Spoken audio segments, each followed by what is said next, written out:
Getting straight back into it.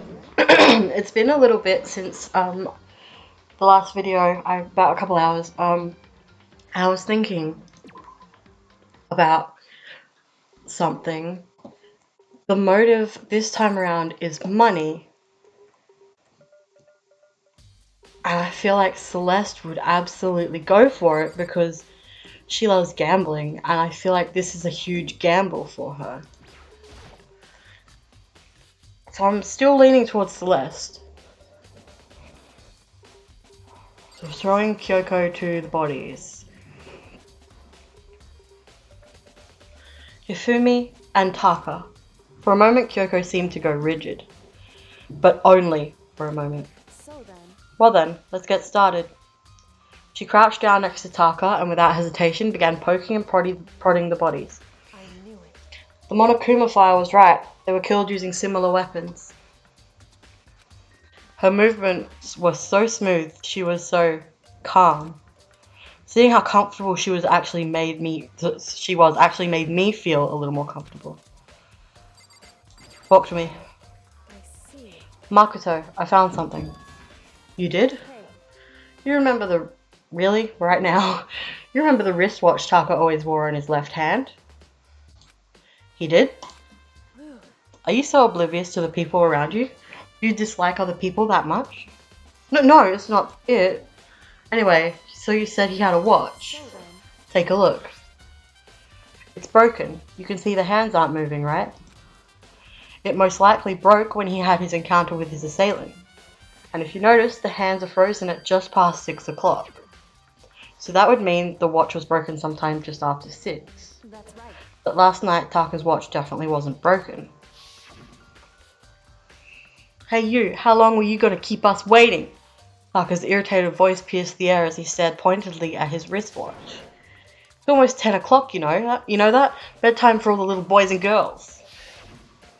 In other words, So if it worked at 10 last night, it couldn't have been broken at 6 p.m. Meaning it must have happened at 6 this morning. Broken wristwatch has been added to the truth bullets. however, And that's not all. Look at Taka's left hand. He appeared to be gripping something. You're right, there's something white in there. Makoto, Can you try and pry it out? Me? because Rigor mortis has already set in. Boys are better suited to this kind of manual labor, right? Okay. As much as I didn't want to, I grasped Taka's cold hand. The ice-cold hand was nearly enough to cause my heart to stop beating. After some effort, I was finally able to free the object from his tightly clenched fist. A piece of paper? hey, Was that all he had in his hand? Yeah, that's it. Just a little scrap of paper. Doesn't seem like much of a clue, does it? is that right? I wonder about that. Kyoko then turned to Hifumi's body. So then, Let's check Hifumi's body now. Perhaps he's left us a few clues of his own. Kiyotaka's scrap of paper has been added to the truth bullets.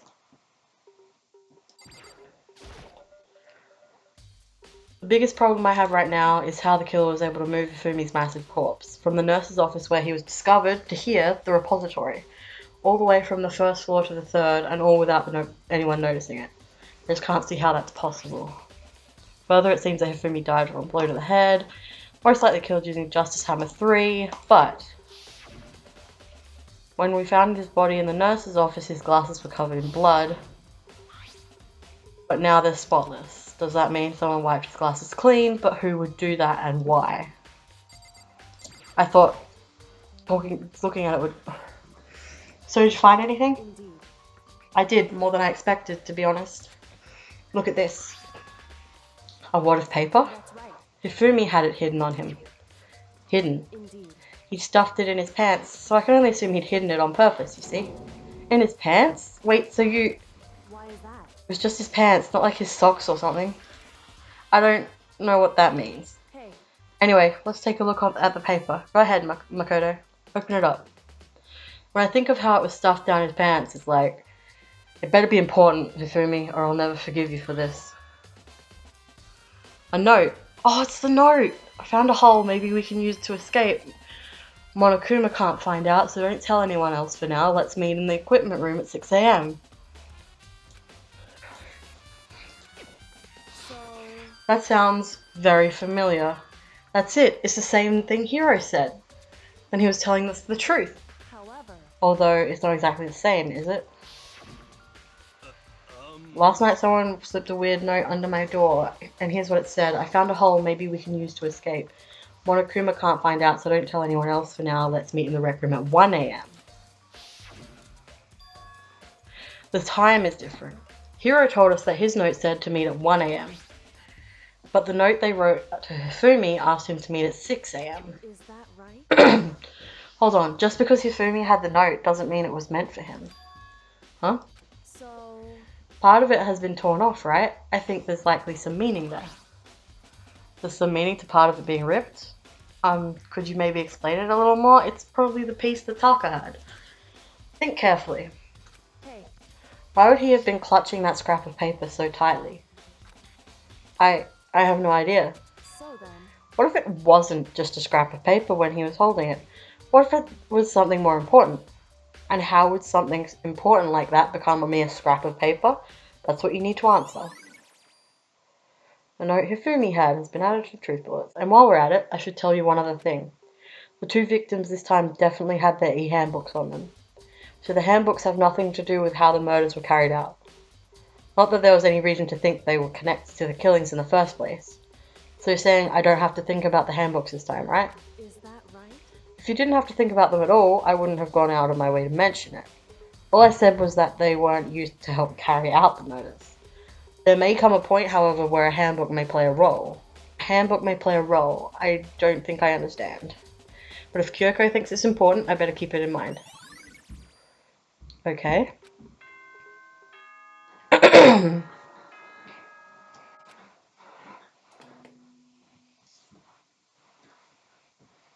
Are you excited?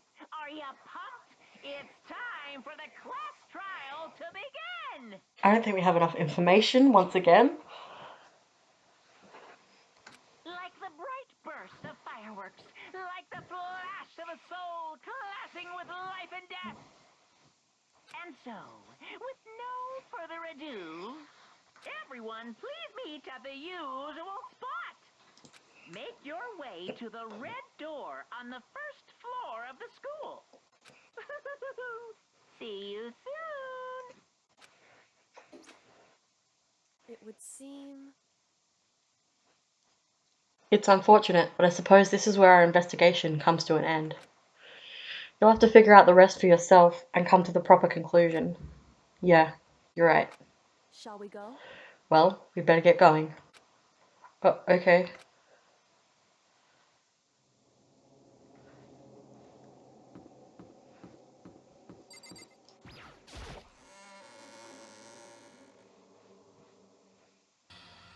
Everyone had heard Monokuma's proclamation, and they were gathered by the red door.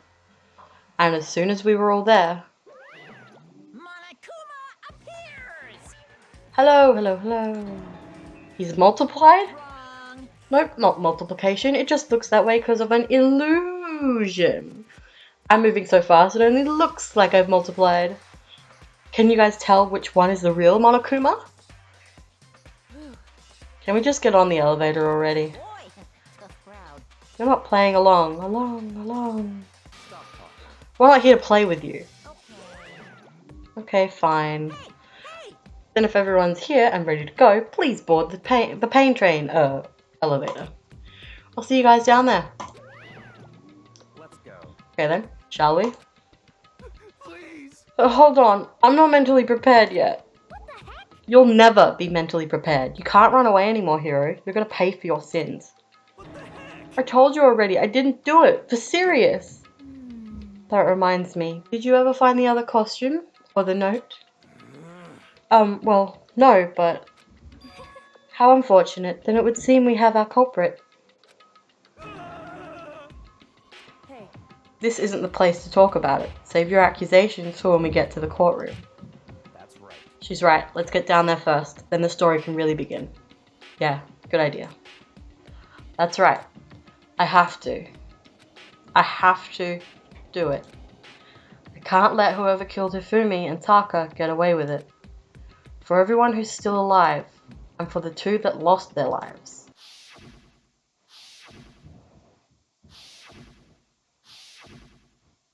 The one who killed Tafumi and Taka. The one who killed 2 of our friends. The killer is someone right here.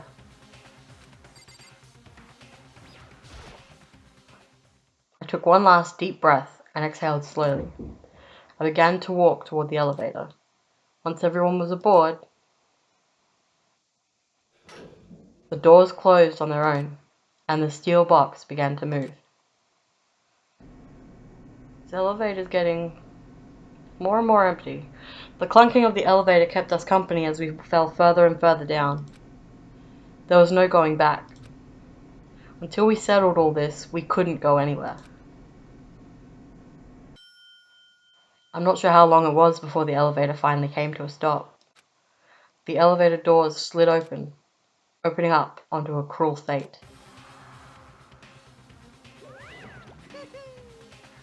When I see all of you gathered together like this, I realize just how few of you there are left. Your school life is slowly reaching its climax. Just the worst. Only because of you. Why? Why are you making us do such cruel things to each other? Do you really hate me so much? Well, I'm so cute. Come on. Stop goofing around and begin the trial. Don't rush me. Of course I'm going to start it. I would never be like, stay tuned for the action-packed class trial after the commercial break. I'd never hold out on you like that. Okay, let's begin. Get to your assigned seats. And so the curtain opened once again. A deadly judgment, a deadly deception, a deadly betrayal, a deadly riddle, a deadly defense, a deadly faith, a deadly class trial.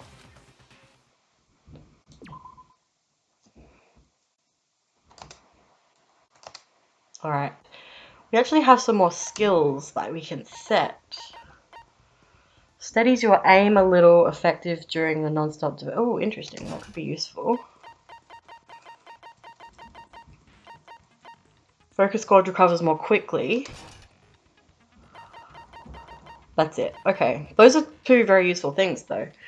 Alright, so I'm going to end this video here because we're at the start of a trial and I know that trials take a very long time and it's going to be a long video. I may cut it up depending on how long the trial is. I will record it all in one big chunk because it's better to just stay in the moment, I feel, with the trials. But until next time, I'll see you guys later. Bye!